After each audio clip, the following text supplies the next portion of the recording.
તો પાલિતાણામાં સ્થાનિક સ્વરાજ્યની ચૂંટણી પહેલા જ કોંગ્રેસની આગેવાનો સાથે બેઠક થઈ. તો જિલ્લા પંચાયત, તાલુકા પંચાયત અને નગરપાલિકાની ચૂંટણીની કવાયત તેજ કરવામાં આવી છે. પાલિતાણા ખાતે જિલ્લા કોંગ્રેસના હોદ્દેદારો દ્વારા બેઠક કરવામાં આવી. તો પ્રદેશના નેતાઓની ઉપસ્થિતિમાં કોંગ્રેસના કાર્યકરો અને આગેવાનો સાથે બેઠક કરી હતી. આગેવાનો પાસેથી સ્થાનિક સ્વરાજ્યની ચૂંટણી અંગે આગેવાનોના અભિપ્રાય પણ લેવામાં આવ્યા હતા. કોંગ્રેસ દ્વારા સ્થાનિક સ્વરાજ્યની ચૂંટણી પહેલા પક્ષની કામગીરી શરૂ કરવામાં આવી છે. આ બેઠકમાં પાલિતાણા વિધાનસભા વિસ્તારના કોંગ્રેસના કાર્યકરો, હોદ્દેદારો ઉપસ્થિત રહ્યા હતા. તો સ્થાનિક સ્વરાજ્યની ચૂંટણી પહેલા જ કામે લાગી જવા માટે આગેવાનોએ પણ હાકલ કરી હતી.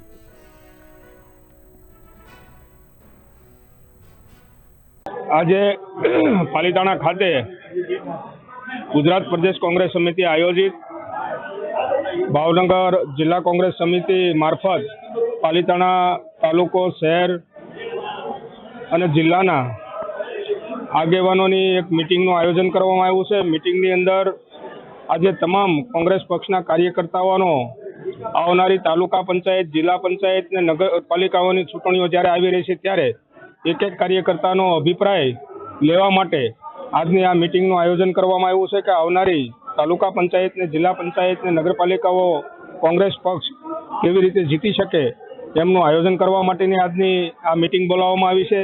એક એક કોંગ્રેસના કાર્યકર્તાનો અભિપ્રાય લઈને અમારો કેન્ડિડેટ અમે પણ નક્કી કરવાના છીએ. ત્યારે આ વખતની ચૂંટણીમાં કોંગ્રેસ પાર્ટીએ આગોતરું આયોજન કરીને સમગ્ર જિલ્લાની અંદર તાલુકા પંચાયત ને જિલ્લા પંચાયતો, નગરપાલિકાઓ કોંગ્રેસ પક્ષની સાથે કેવી રીતે આવી શકે એમનું આયોજન કરવા માટેની આજની મિટિંગ હતી. કોંગ્રેસી સરવૈયા પ્રમુખ શહેર કોંગ્રેસ સમિતિ આજરોજ આવનારી જે નજીકની તાલુકા પંચાયત, જિલ્લા પંચાયત અને નગરપાલિકાના ચૂંટણીને અનુલક્ષીને અમારા જે પ્રદેશના જિલ્લાના પ્રભારી શ્રી વિરાનસિંહ વાઘેલા પધાર્યા છે અને એમની સાથે રાખી જે સંભવિત ઉમેદવારો છે જેમને લડવા ઈચ્છતા હોય, જે અમારા વોર્ડ લડવા ઈચ્છતા હોય, તાલુકા પંચાયત લડવા ઈચ્છતા હોય કે જિલ્લા પંચાયત, એમને ફોર્મ અત્યારે વિતરણ કર્યું છે. ખૂબ ઉત્સાહથી ખૂબ જ માણસો જોડાણા છે. કોંગ્રેસમાં પહેલી વખત આવો માહોલ જોવા મળ્યો છે કે લડવા માટે ખૂબ માણસો ઉત્સાહી છે.